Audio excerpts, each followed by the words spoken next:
Welcome back, everybody. So important what we're about to talk about. January is Human Trafficking Awareness Month. Today is actually National Human Trafficking Awareness Day.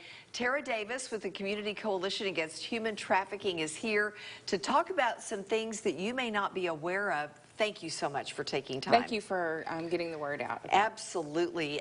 Human trafficking is not always what someone thinks it is. And you were just telling me in the breaks some things that made my eyebrows go up. So let's talk about some of the different things that people may not be aware of. Well, I find that one of the biggest myths is that people think that human trafficking is like the movie Taken, that it's a huge international incident, when really human trafficking is when someone is forced or coerced or frauded into a sex or a labor act without any kind of compensation. Well, not compensation, but they're forced into this situation. Right. And you were saying it could be in families. It could be among friends.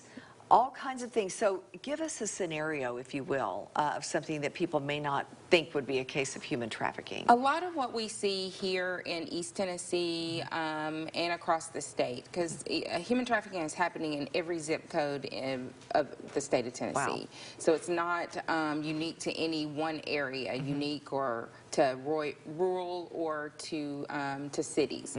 But what we see is familial trafficking and intimate partner trafficking, wherein a lot of times it can be generational, where there's some kind of exchange to barter for rent or for food or for safety or something like that. And sadly, that happens with people that we know.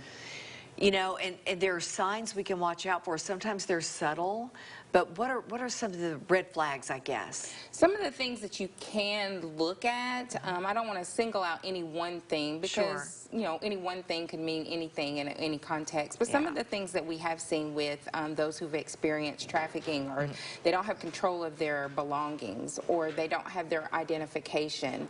They look to someone else to answer questions, or they look down, bruising that may be at various stages of newness or oldness. Maybe they wear their clothes repeatedly. Those kind of things, when put together, can make someone kind of think that maybe there's something more going on. Something not quite right. Okay, we're almost out of time.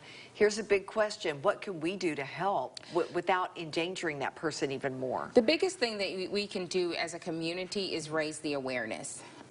Human trafficking is going to exist in places where there's quote-unquote darkness, where people aren't recognizing a vulnerable person and stepping in to remove those vulnerabilities.